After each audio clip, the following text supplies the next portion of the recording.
നമ്മളെ വണ്ടി നമ്മൾ പാർക്കിങ്ങിൽ ഇട്ടിട്ടുണ്ട്. ഇപ്പോൾ ബാഗാ ബീച്ചിലെത്തി. പിന്നെ നമ്മളിപ്പോൾ പുറത്ത് റോഡ് സൈഡിൽ നിർത്താനാണ് പ്ലാൻ ചെയ്തത്. റോഡ് സൈഡിൽ നിർത്തുമ്പോൾ 40 രൂപ അവരിപ്പോൾ ചാർജ് ചെയ്തപ്പോൾ ഞങ്ങൾ പറഞ്ഞു 40 രൂപ ഇല്ല എന്ന് പറഞ്ഞാൽ ഇതിനകത്ത് 100 രൂപയാണെന്ന് പറഞ്ഞ ഒരു മണിക്കൂർ. അവിടെ 40 രൂപ ഒരു മണിക്കൂർ. പക്ഷേ ഇവിടെ 25 രൂപയുള്ളൊരു മണിക്കൂറിന് അത് കഴിഞ്ഞ് 15 രൂപയാണ് എക്സ്ട്രാ വരുന്നത്. സോ അങ്ങനത്തെ ട്രാപ്പ് പോയി ചാടണ്ട. ഇവിടെ ഗവൺമെൻറ് സേഫ്റ്റി ഉള്ള അതുപോലെ തന്നെ ഗവൺമെൻറ്റിൻ്റെ പാർക്കിംഗ് ഏരിയ ഉണ്ട്. ഇവിടെ ഒന്ന് 25 രൂപയ്ക്ക് ഒരു മണിക്കൂറിന് പാർക്ക് ചെയ്ത് തരാം. നമുക്ക് ഒരു മണിക്കൂറിൻ്റെ പണിയൊന്നുമില്ല. നേരെ പോകുക 1-2 ടീഷർട്ടും ഇവർക്ക് 1-2 സാധനങ്ങൾ പേര് വീട്ടിലേക്ക് മേടിക്കാനുണ്ട്. അതൊക്കെ കഴിഞ്ഞാൽ നമ്മളിവിടുത്തെ പരിപാടി കഴിഞ്ഞു.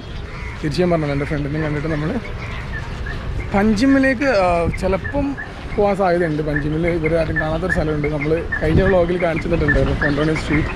സോ ഇവർക്കത് കാണണമെന്ന് ആഗ്രഹം ഉണ്ടെങ്കിൽ നമ്മൾ അവിടെ ഇവിടെ കയറിയിട്ട് അങ്ങ് പോകും. ഓക്കെ, ഇതിലെ കയറാം. ഇവിടെ ഇന്നലത്തെ രാത്രിത്തെ വ്യൂ എനിക്ക് നിങ്ങൾക്ക് കാണിച്ചു തരാൻ പറ്റില്ല, സോറി. കാരണം ഫൂട്ടേജസ് എൻ്റെ കയ്യിൽ നിന്ന് മിസ്സായിപ്പോയി. നമ്മളുടെ ബാഗാ ബീച്ചിലെ നൈറ്റ് വ്യൂ കാണുന്നുണ്ടെങ്കിൽ നമ്മളെ ഗോവ നടന്നു പോകുന്ന ആ സീരീസിലുണ്ട്, സോളോ വാക്കിംഗ് സീരീസിൽ ചെക്ക് ചെയ്താൽ മതി. അതിനകത്ത് നിങ്ങൾക്ക് കാണാൻ പറ്റും. രാവിലെ ഇവിടെ ഷോപ്പിംഗ് ഒക്കെ ഓണായിട്ടുണ്ട്. നമുക്കൊരു ടീഷർട്ട് മേടിക്കണം. ഇവിടെ ഗൂഗിൾ പേ കാണുന്നുണ്ട്. ഇവിടെ നിന്ന് ചോദിച്ചു നോക്കാം. ഇവിടെ നിന്ന് മേടിക്കാം ടീഷർട്ട് ഓഫർ. നമ്മളെ അച്ഛൻ നമ്മളൊരു ടീഷർട്ട് വാങ്ങി. ഇന്നലെ അമ്മയ്ക്ക് ഞാനൊരു ചെറിയൊരു മാലയും കമ്മലും വാങ്ങിച്ചായിരുന്നു. അച്ഛൻ ഐ ലവ് ഗോവ എന്ന് പറഞ്ഞൊരു ടീഷർട്ട് മേടിച്ചു. 250 പറഞ്ഞു, 200. സത്യം പറഞ്ഞാൽ 150 രൂപയൊക്കെ പറഞ്ഞാൽ 150 തന്നേനെ. പക്ഷെ നമ്മൾ വെറുതെ 150 ഇനിയും ബാർഗൈൻ ചെയ്യാൻ വയ്യാത്തതുകൊണ്ട് 200 രൂപയ്ക്ക് അങ്ങ് മേടിച്ചു. സോ ഇതൊക്കെയാണ് ഇവിടുത്തെ മോർണിംഗ് വൈബ്. മോർണിംഗ് അത്ര വലിയ വൈബൊന്നും ഇല്ല. കഴിഞ്ഞ ദിവസം കണ്ട പോലെ തന്നെ അവിടെ ബെഡൊക്കെ റെഡിയാക്കി വെച്ചിട്ടുണ്ട്. വേണമെങ്കിൽ പോയിട്ട് അവിടെ ഇരിക്കുകയൊക്കെ ചെയ്യാം. ഫുഡ് കഴിച്ചിട്ടില്ല. ആൽബിന് എന്താണ് നമ്മളെ അവസ്ഥ? ഫുഡ് കഴിച്ചാലോ? കഴിക്കണം. ഇവിടെ ജെറ്റ് സ്കീയിങ്ങിൻ്റെ സംഭവം, മറ്റേ ബോട്ട് എടുക്കണം. ശരിക്കും പറഞ്ഞാൽ ഐ ലവ് ഗോവ എന്നൊക്കെ പറഞ്ഞ് ടീഷർട്ട് കൈ കിട്ടിയപ്പോൾ എടുത്തിട്ട് നടക്കാനൊക്കെ തോന്നുന്നുണ്ട്. ഓ പിന്നെ രാത്രി ഇത് എന്തായിരുന്നു ഗൈസ്, എന്താ മൊത്തം ഇവിടെ മൊത്തം ലിറ്റായിരുന്നു ഇന്നലെ നൈറ്റ്. വേണമെങ്കിൽ ഒരു ഫോട്ടോ ഞാൻ ജസ്റ്റ് ഒന്ന് അപ്പുറത്ത് പോസ്റ്റ് ചെയ്യാം. പിന്നെ ഗോവ കാണാത്തതല്ലല്ലോ ഈ വീഡിയോയിൽ കാണുന്ന പകുതി മുക്കാൽ ആൾക്കാർ എനിക്കറിയാം. സോ എല്ലാവർക്കും ഗോവയിലെ വൈബ് ഓൾമോസ്റ്റ് അറിയുന്നുണ്ടാവും. ഇനി ഗോവ കണ്ടിട്ടില്ലാത്ത ആൾക്കാർക്ക് നമ്മുടെ വ്യൂവേഴ്സും അതിൻ്റെ ജസ്റ്റ് ഫോട്ടോ നോക്കിയാൽ മതി. സോ ഇവിടെ നമുക്ക് വേണമെന്നുണ്ടെങ്കിൽ ഈ ബെഡിൽ കുറച്ച് നേരം ഇരിക്കാം. പക്ഷേ അതിന് 100 രൂപ അവർ ചാർജ് ചെയ്യും. തോന്നിയ പൈസ വരെ മേടിക്കുക. 50 രൂപ തോന്നിയാൽ ചില സമയത്തൊക്കെ 50 രൂപയ്ക്ക് കിടന്നുണ്ട്. പക്ഷേ ചില സമയത്ത് 200 രൂപയൊക്കെ ചോദിച്ചിട്ടുണ്ട് എന്നോട്.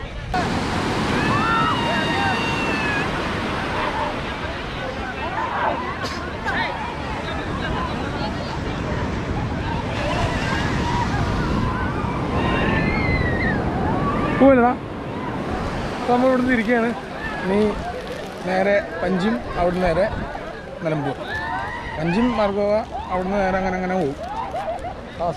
അങ്ങനെ നമ്മൾ തിരിച്ച് ഇവിടുന്ന് ഇറങ്ങുകയാണ്. ഇനി ഗോവയിലെ ഒരു ബീച്ച് നിങ്ങൾക്ക് എനിക്ക് കാണിച്ചു തരാൻ സാധിക്കത്തില്ല. Because we are leaving the beach area. ഇനി സിറ്റിയിലേക്ക് പോവാണ് ഗോവ. അത് കഴിഞ്ഞ് അവിടുന്ന് നേരെ പോകും.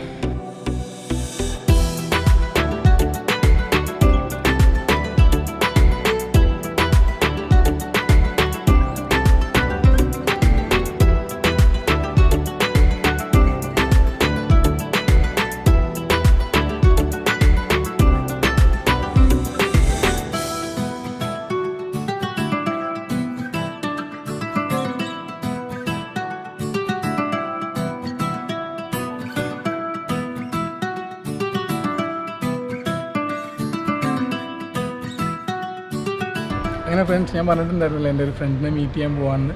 ഞങ്ങളിപ്പോൾ മാരിയറ്റ്, ഗോവയിലുള്ള മാരിയറ്റ് റിസോർട്ടിൽ എത്തിയിട്ടുണ്ട്. So she's here. This is Muskan and she is my friend from Bangalore. We use to study like we was in the online classes right. ഞങ്ങൾ ഓൺലൈൻ ക്ലാസ്സിലായിരുന്നു. 3 മാസത്തെ പരിചയമുണ്ട്. പക്ഷേ നേരിട്ട് കാണുന്നത് ആദ്യമായിട്ട്. I told that we are meeting for the first time.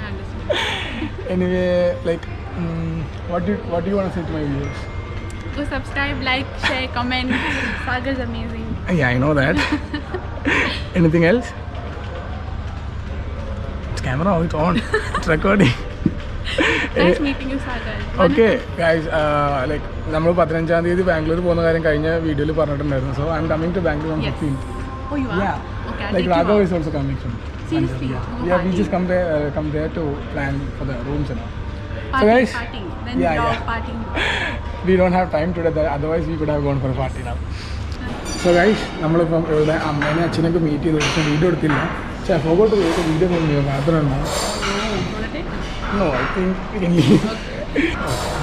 Oh, let's start one more. So, ഇതാണ് നമ്മളുടെ മാരിയറ്റ് ഹോട്ടലിൻ്റെ ഇൻറ്റീരിയർ. Its too expensive. നമ്മളെന്താണോ ഇങ്ങനത്തെ ഒരു എക്സ്പെൻസീവ് ആയിട്ടുള്ള റൂമൊക്കെ നിൽക്കുക. I was telling that when I will be staying in an expensive room like this. I understand. Okay. Anyway, if I'm traveling with my mom and dad, I'll be having a luxurious room because my mom is rich. I'm not rich. Exactly. Like I'll go for a cheaper one, you know. Same. So നമ്മളുടെ പ്രശ്നങ്ങൾക്ക് നിങ്ങൾക്ക് മനസ്സിലാവുന്നുണ്ടെന്ന് ഞാൻ വിചാരിക്കുന്നു. Anyway let's meet our friends, okay? ഇപ്പോൾ ഇവളുടെ അച്ഛനും അമ്മേനും പരിചയപ്പെട്ടിട്ട് അവർ പറഞ്ഞു തന്നെ കുറച്ച് നേരത്തെ വരായിരുന്നു, ഇന്നലെ വന്നാൽ എനിക്ക് പുറത്തോട്ടൊക്കെ പോയായിരുന്നില്ല എന്നൊക്കെ ചോദിച്ചു. പക്ഷേ നമ്മൾ ഇന്നലെ അറിഞ്ഞിട്ടുണ്ടായിരുന്നില്ല. 4:30-5 മണിക്കാണ് ഞാൻ ഇവിടെ ഉള്ള കാര്യം തന്നെ അറിഞ്ഞത്. ഇപ്പോൾ നമ്മളെ ഫ്രണ്ട്സിനെ നമ്മൾ മീറ്റ് ചെയ്തിട്ട് നമ്മൾ ഇവിടെ നിന്ന് തിരിച്ച് പോവാണ്. ഇതായിരുന്നു കാ Your face is like so awkward to see in camera. You go check, I'm doing some work. Go. Share, subscribe. Anyway, you're like always listening. How is it Goa day? Like yesterday, how was it? Tiring. I didn't do anything. You take a flight and come, right? We just drive 700 kilometers and we was not tired. You take a flight and you was tired? Okay, bye. Bye. Little bye. I said bye. Okay, bye. A few moments later. നമ്മളുടെ first toll gate തിരിച്ചു പോകുമ്പോഴുള്ള, അതായത് നമ്മൾ അവിടെ നിന്ന് ഇങ്ങോട്ട് വരുമ്പോൾ last toll gate. ജനുവരി 1-ാം തീയതി മുതൽ ഫാസ്ടാഗ് നിർബന്ധമാണെന്ന് പറഞ്ഞിട്ടുണ്ട്. നമ്മളെ വണ്ടിക്ക് ഫാസ്ടാഗ് ഇല്ല. തിരിച്ചു വരുന്ന സമയത്ത് ചോദിച്ചാണ്. ഇനി നാട്ടിലെത്തിയിട്ട് വേണം നമ്മളെ വണ്ടിക്ക് ഫാസ്ടാഗ് എടുക്കാൻ. ഫാസ്ടാഗ് നമ്മുടെ വണ്ടിക്കില്ല. ജനുവരി 1 മുതൽ നിർബന്ധമായിട്ടും എല്ലാ ടോളിലും ഫാസ്ടാഗ് നിർബന്ധമാക്കിയിട്ടുണ്ട്. പക്ഷെ ഫൈൻ കൊടുക്കേണ്ടി വരുമെന്നുള്ളൂ. അതായത് കുറച്ച് എമൗണ്ട് ഇപ്പോൾ നമ്മൾ 75 രൂപ കൊടുക്കണമെങ്കിൽ ചിലപ്പോൾ 90 കൊടുക്കേണ്ടി വരും, അല്ലെങ്കിൽ 100 കൊടുക്കേണ്ടി വരും. എന്താന്ന് അറിയില്ല. അവിടെ ഫാസ്ടാഗ് മാത്രമേ ഉള്ളൂ. ഫസ്റ്റ് ടോള് കംപ്ലീറ്റ് ചെയ്തു. 80 രൂപയാണ് ടോള്. കുഴപ്പമില്ല, നമുക്ക് ഫാസ്ടാഗ് ഇല്ലെങ്കിലും 80 രൂപയ്ക്ക് നമുക്ക് ടോള് ക്രോസ് ചെയ്യാൻ പറ്റി. സ്ട്രെയിറ്റ് ഹൈവേ ആണ്. ഇവിടുന്ന് അടുത്ത 3-4 ടോളും കൂടെ കവർ ചെയ്യാനുണ്ട്. അതും കൂടെ കഴിഞ്ഞാൽ നമ്മൾ കാസർഗോഡ് എത്തും. സോറി, കാസർഗോഡല്ല, മംഗലാപുരം പിന്നെ കാസർഗോഡ്. ഓ ടയേർഡ് ഗൈസ്. ക്ഷീണിച്ചു.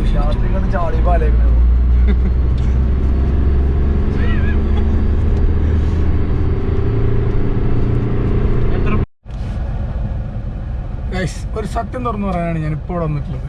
സംഭവം എന്താണെന്ന് വെച്ച് കഴിഞ്ഞാൽ നമ്മൾ ഈ ലൈസൻസും അതുപോലെ ഇൻഷുറൻസും അതുപോലെ RC ഒക്കെ നമ്മളെ വണ്ടി രജിസ്റ്റർ ചെയ്തെടുക്കുന്നതൊക്കെ വെറുതെ. അതുപോലെ തന്നെ നമ്മൾ പോകേണ്ട ടെസ്റ്റ്, ഇതൊക്കെ നമ്മൾ എടുക്കുന്നത് വെറുതെയാണ്. ഒരാവശ്യമില്ല. സത്യം പറഞ്ഞാൽ വല്ല വണ്ടിയും കട്ടെടുത്തിട്ട് എങ്ങോട്ടെങ്കിലും പോകണതാണ് ഏറ്റവും നല്ലത്. കാരണം പറഞ്ഞാൽ ഒരു ചെക്ക് പോസ്റ്റിലും മാന്യമായ ചെക്കിംഗ് ഇല്ല. കേരള ആ കാര്യത്തിൽ ഉഷാറാണ്. സത്യം പറയാലോ, കേരള പോലീസിനോട് ഒരു ബഹുമാനമുണ്ട്.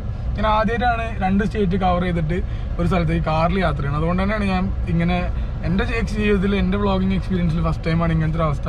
കാരണം എല്ലാ ചെക്ക് പോസ്റ്റിലും നമുക്ക് 200-300 രൂപ കൈക്കൂലി കൊടുത്തു കഴിഞ്ഞാൽ നമ്മൾ ഏത് പേപ്പർ കൊണ്ട് കാണിച്ചു കൊടുത്താലും, ഇനിയിപ്പോൾ എൻ്റെ ലൈസൻസ് അല്ല, ഇപ്പോൾ ഞാൻ എൻ്റെ ഫ്രണ്ടിൻ്റെ ലൈസൻസ് കൊടുത്തത് ഇത് ഞാനാന്ന് പറഞ്ഞാലും അവന്മാർക്ക് 500 കൊടുത്തോ ഞാൻ അപ്പുറത്തെത്തി. അത്രേ ഉള്ളൂ, വെറുതെയാണ്. ലൈസൻസ് എടുത്ത് നമ്മൾ കഷ്ടപ്പെട്ട് ലേണേഴ്സ് ടെസ്റ്റും പാസ്സായി, അതുപോലെ മറ്റുള്ള റോഡ് ടെസ്റ്റും ഒക്കെ ഇട്ട് വെറുതെ ഒരാവശ്യമില്ല. അതിൻ്റെ ഒന്നും ഒരു ആവശ്യമില്ല. പിന്നെ മാത്രമേ തിരിച്ചിങ്ങോട്ട് വരുന്നെങ്കിൽ പുകയുടെ ടെസ്റ്റ് നടത്തിയായിരുന്നു. പിന്നെ ഇതിനെ കൊണ്ടുള്ള ഉപകാരം എന്ന് പറഞ്ഞാൽ കൈക്കൂലിൻ്റെ എമൗണ്ട് കുറയ്ക്കാൻ പറ്റും. അതായത് 5 പേപ്പറും ക്ലിയർ ആണോ എന്നാൽ 200 രൂപ 300 രൂപ വെക്കും. എന്നാൽ 5 പേപ്പറും ക്ലിയർ അല്ലേ 1000-2000 കൊടുക്കേണ്ടി വരും. അത്രേ ഉള്ളൂ. നമ്മളെ കൈക്കൂലിയുടെ എമൗണ്ട് കൂടും. അങ്ങനെയാണോ അത് മാത്രമേ ഉള്ളൂ ഇതിനകത്തൊരു ബെനിഫിറ്റ് ആയിട്ട് കാണും നമ്മൾ ഇതൊക്കെ എടുത്തിട്ടുള്ളത്. പിന്നെന്ന് പറഞ്ഞാൽ ഇപ്പോൾ നമ്മൾ ഗോവ കഴിഞ്ഞു. ക്യാമറേനകത്ത് ചാർജ് ഇല്ലാത്തതുകൊണ്ടാണ് കുറച്ച് ഫുട്ടേജസ് കട്ടായി പോയത്. ഇപ്പോൾ നമ്മളെ ഫ്രണ്ടിനെ മീറ്റ് ചെയ്ത വിഷ്വൽസ് ഒക്കെ നിങ്ങൾ കണ്ടു കാണും. പിന്നെ അവിടുന്ന് കുറച്ചും ഇങ്ങോട്ടേക്ക് യാത്ര ചെയ്തു. ഇപ്പം നല്ല ബ്ലോക്കാണ് ഇവിടെ. മൊത്തം കിടിലം ബ്ലോക്ക് എന്ന് പറഞ്ഞാൽ നല്ല കിടിലം ബ്ലോക്കാണ്. ഒരു ഏകദേശം 10 മിനിറ്റ് ആയിട്ട് ഞങ്ങളിവിടെ പോസ്റ്റ് അടിച്ച് ഇരുന്നുകൊണ്ടിരിക്കുക. എനിവേ ബാക്കി എല്ലാവരും അത്യാവശ്യം നല്ല ടയർഡായിട്ടുണ്ട്. ഞാനാണ് കുറച്ച് കാലം ഇവിടുന്ന് ഒരു 100 കിലോമീറ്ററോളം ഓടിച്ചു കഴിഞ്ഞു. സോ ഇപ്പോൾ നമ്മളുടെ ഡ്രൈവറായിട്ടുള്ള ആരാണ് പറഞ്ഞ ഡ്രൈവർ? ഫുആദ്. ഡ്രൈവർ പോയി shifted. Driver has been changed. ഇത്രയും നേരം ഞാൻ ഓടിച്ചു, ഇനിയിപ്പോൾ ഇവൻ ഓടിക്കട്ടെ. ഓക്കെ, ഇനി അടുത്തത് നമ്മളുടെ ആൽബിനായിരിക്കും കുറച്ചുകൂടെ കഴിഞ്ഞാൽ ഓടിക്കാൻ പോകുന്ന. ബ്ലോക്കിൽ ആൽബിന് ഓടിക്കാൻ പറ്റില്ല. അതെ, പാവം മിഥുന് മാത്രം ലൈസൻസ് ഇല്ലാത്തതുകൊണ്ട് ഓടിക്കാൻ പറ്റണില്ല. വിട് നോക്കട്ടെ. പാവം എന്താ മിഥുന് പറയാനുള്ള ലൈസൻസ് ഇല്ലാത്തതിനെ പറ്റി? ലൈസൻസിന്റെ ആവശ്യമില്ല മിഥുനെ. കണ്ടില്ലേ, എല്ലായിടത്തും കൈക്കൂലിയാണ്. നമ്മളെന്തിനാ നിയമം ശരി പാലിക്കണം? പറഞ്ഞ കറക്റ്റ് ആണ്. ലൈസൻസും കാര്യങ്ങളൊക്കെ ഉണ്ടെങ്കിൽ നമുക്ക് കൈക്കൂലി കുറക്കാം. അത്രേ ഉള്ളൂ. KL വണ്ടികള് ഇതാ പോണു. റൈഡേഴ്സ് ഗൈസ്, നമുക്ക് അടുത്ത റൈഡിൽ ഒരു കൂടെ ഇങ്ങനെ പോകണം. Oh my god. ഇനി ബൈക്ക് എടുത്തിട്ട് ഒരു ഗോവ ട്രിപ്പ്, അത് നമ്മളുടെ ഒരു കുറെ കാലത്തെ സ്വപ്നമാണ്. പക്ഷെ നെക്സ്റ്റ് മന്ത് മേ ബി അധികം കൊണ്ടുതന്നെ വരും. ബസ്സും ബൈക്കും ഓരോ സ്ഥലത്തും ഇപ്പൊ പറയുന്നുണ്ട്. ഇവിടുന്ന് ഞാൻ ബൈക്ക് കുറച്ച് മുന്നിപ്പോയി, ഇവിടുന്ന് ബസ് മുന്നിപ്പോയി പോയി. സത്യമാണ് ഗൈസ്, അത് സത്യമാണ്. ഇവരെന്നെ വിശ്വസിക്കുന്നില്ല, ഞാൻ എന്താ കൊണ്ടുപോയി. സോ നമുക്കിനി എത്ര കിലോമീറ്റർ വേണം? 350 കിലോമീറ്റർ, 300 കിലോമീറ്റർ അല്ല 300 കിലോമീറ്ററോളം എന്തിനു മാംഗ്ലൂരിലെ 280 സംതിങ് കിലോമീറ്റർ മാംഗ്ലൂരിലേക്ക് ഉണ്ട്. സമയം 4 മണി. എസ്റ്റിമേറ്റഡ് ടൈം അവിടെ നിന്ന് ഇറങ്ങിയപ്പോ 4:30 ആയി. സോ നമ്മൾ നാളെ രാവിലെ ഒരു 6 മണി 5 മണി ആകുമ്പോഴേക്കും വീട്ടിലെത്തും. അതാണ് ഇപ്പത്തെ സാഗരം ഓടിക്കുകയാണെങ്കിൽ ഒരു 3 മണി 2 മണി പിറ്റേ ദിവസം.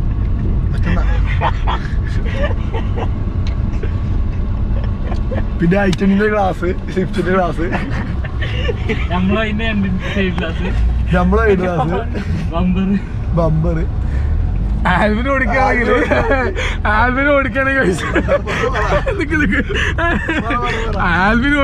നല്ല കോമഡിയാണ്.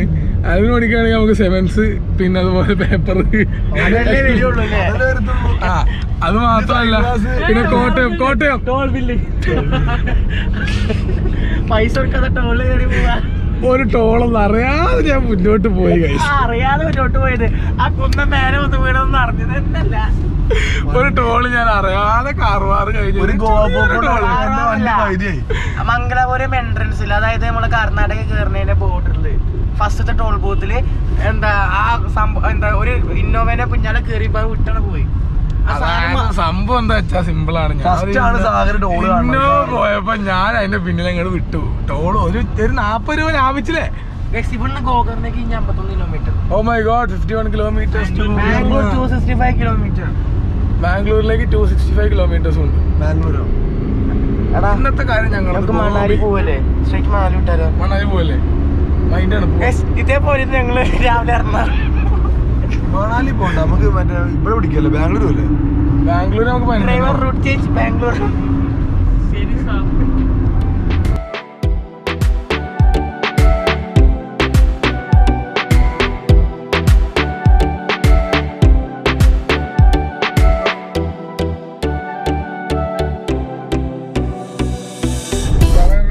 നമ്മളിപ്പോ അവസാന ഘട്ടത്തിലേക്ക് എത്തിയിരിക്കുകയാണ് ഈ വീഡിയോന്റെ. കാരണം കഴിഞ്ഞ ഒരു 1000 കിലോമീറ്റർ ആയപ്പോൾ ഞാൻ വണ്ടി എടുക്കാൻ തുടങ്ങിയതാണ് മംഗലാപുരത്തിന് മുമ്പ്. ഇപ്പോൾ ഓൾമോസ്റ്റ് 400 കിലോമീറ്റർ കവർ ചെയ്യാനായി. ഇന്നലെ രാത്രിയാണ് നമ്മൾ കോഴിക്കോട് ബീച്ചിൻ്റെ സൈഡിൽ വണ്ടി നിർത്തി കുറച്ചു നേരം കിടന്നത്. കാരണം രാവിലെ ഞങ്ങൾ 4 മണി ഒക്കെ ആയപ്പോഴേക്ക് ഞങ്ങൾ ഈ ബീച്ച് ഏരിയയിൽ എത്തിയിട്ടുണ്ട്. അപ്പോൾ ഇവിടുന്ന് കോഴിക്കോട് നിന്ന് അങ്ങോട്ടേക്ക് വെറും 70 കിലോമീറ്ററിന് അടുത്തുള്ളൂ. സോ പെട്ടെന്ന് എത്തും, 1 മണിക്കൂറിനുള്ളിൽ എത്തും. അപ്പോൾ ഞങ്ങൾ 4 മണിക്കൊക്കെ എത്തിക്കഴിഞ്ഞാൽ വീട്ടുകാരുടെ ഉറക്കം ഭയങ്കരമായിട്ട് ബുദ്ധിമുട്ടാവും. കാരണം അവർ നമ്മൾ പ്രതീക്ഷിക്കണില്ലല്ലോ 4 മണി സമയത്ത്. സോ നമ്മൾ 4 മണിക്ക് ഇവിടെ വന്ന് കടന്നു. ഇപ്പോൾ സമയം 6:30 7 മണി, എല്ലാവരും എണീച്ച് 8 മണിയൊക്കെ ആറായി. കറക്റ്റ് ടൈം സമയം അറിയില്ല കേട്ടോ. അപ്പോൾ ഞങ്ങളിപ്പോൾ എല്ലാവരും കുറച്ച് പേരൊക്കെ നല്ല വണ്ടി കിടന്നുറങ്ങി. ഇപ്പോൾ പകുതി പേര് ഉറങ്ങുന്നുണ്ട്. അപ്പം നമ്മളെന്താണെങ്കിലും ഇനി നേരെ നിലമ്പൂരേക്ക് പൊയ്ക്കൊണ്ടിരിക്കുകയാണ്. അപ്പോൾ ഇതൊക്കെ തന്നെ ഉള്ളൂ. ഇനിയിപ്പോൾ വീട്ടിലേക്ക് എത്തിയിട്ടുള്ള വീഡിയോസും കാര്യങ്ങളൊക്കെ കാര്യമായിട്ട് ഉണ്ടാവുമോ എന്ന് എനിക്കറിയത്തില്ല. ഇനിവേ ഇപ്പോൾ നമ്മൾ ചേവായൂർ എത്തിയിട്ടുണ്ട്. ഇനി ഇവിടുന്ന് ഓൾമോസ്റ്റ് ഒരു 65 കിലോമീറ്റേഴ്സ് അല്ലെങ്കിൽ 60 കിലോമീറ്റേഴ്സിനടുത്തേ ഉണ്ടാവുള്ളൂ നിലമ്പൂർ. ഫെബിന് നമ്മൾ എരണിമാവ് ഇറക്കാവൻ്റെ വീട് അതിനടുത്താണ്. എരണിമാവാണ് അവൻ്റെ വീട്. That's all. സോ അപ്പോൾ ഇതിൽ നല്ലൊരു കിടിലൻ വ്ളോഗായിട്ട് അടുത്തൊരു വീഡിയോയിൽ കാണാം. അല്ലെങ്കിൽ ഷുവർ എന്താണെങ്കിൽ 2-3 ദിവസത്തിനുള്ളിൽ അടുത്ത വീഡിയോ ഉണ്ടാവും. ഈ വീഡിയോ എത്രത്തോളം നന്നായിട്ടുണ്ട്, കുറേ പോരായ്മകൾ ഉണ്ടാവും എന്ന് എനിക്കറിയാം. അപ്പോൾ ഇതൊക്കെ നികത്തിക്കൊണ്ടായിരിക്കും അടുത്ത വ്ളോഗ് എന്തായാലും വരുന്നുണ്ടാവുക. So keep supporting guys. പിന്നെ എന്താണെങ്കിലും ഈ വീഡിയോ എങ്ങനെ ഉണ്ടായിരുന്നു എന്നുള്ള കാര്യം കമൻറ്റ് ചെയ്യുക. Okay, bye, see you in the next video. It's me Sagar signing out.